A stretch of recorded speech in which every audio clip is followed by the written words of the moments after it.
చేస్తున్నాడు.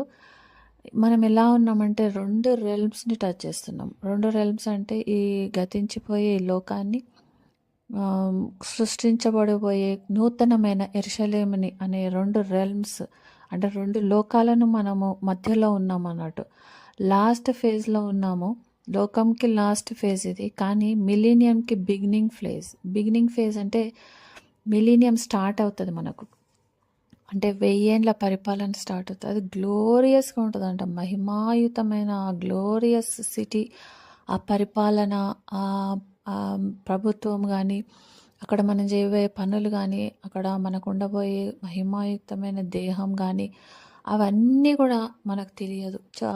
ఎవరు కూడా మనకి ఇవి చెప్పలేదు కాబట్టి మనకు తెలియదు. కొంతమంది మాత్రమే ప్రభువు రివీల్ చేస్తాడు. అయితే అవన్నీ కూడా అందరికీ తెలియాలని ప్రభువు ఈ ఆన్లైన్ ద్వారా కానీ బుక్స్ ద్వారా కానీ ప్రభు మాట్లాడుతూ రాబోయే లోకాన్ని గురించి మనల్ని ధైర్యపరుస్తూ ఈ ఈ చులకనైన శ్రమలను పక్కన పెట్టి అనేకులను మనం ప్రభు కొరకు రక్షణలోకి నడిపించాలని ప్రభు కోరుతున్నాడు.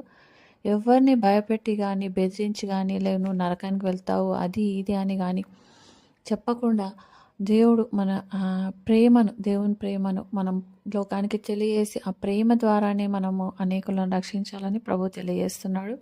అలాగే ఈ అంత్యకాలము ఈ యాంటీక్రైస్ట్ కోసం ఒక సీన్ సెట్ చేస్తుంది. ఈ అంత్యకాలంలో ఆయన యాంటీక్రైస్ట్ అని అతను బయలుపడడానికి అంత సిద్ధమవుతుంది.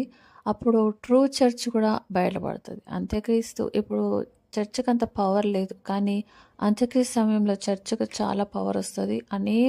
చర్చిలోంచి అనేకులు దేవుడు అభిషేకించి దేవుడు అనేకులను గొప్పగా వాడుకోబోతున్నాడు. కాబట్టి చర్చ్ ఒక కుమారుణ్ణి కనడానికి రెడీగా ఉంది. ఆ కుమారునికి రాజదండం ఇవ్వబోతుందని మనం విన్నాం కదా.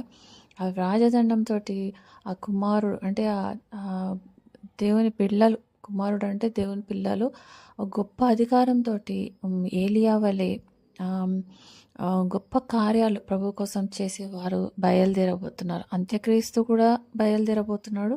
అలాగే చర్చ్ కూడా నూతనమైన శక్తి బలంతో ఈ లోకంలో గొప్ప కార్యాలు చూడండి, చనిపోయేవారిని లేపడము, ఇంకా అనేకులకు హీలింగ్స్ చేయడము, అలా చేసి ప్రభు ఉన్నాడు, Jesus is the real God అని ఈ లోకానికి బయలుపరిచే సమయం రానయ్యున్నది.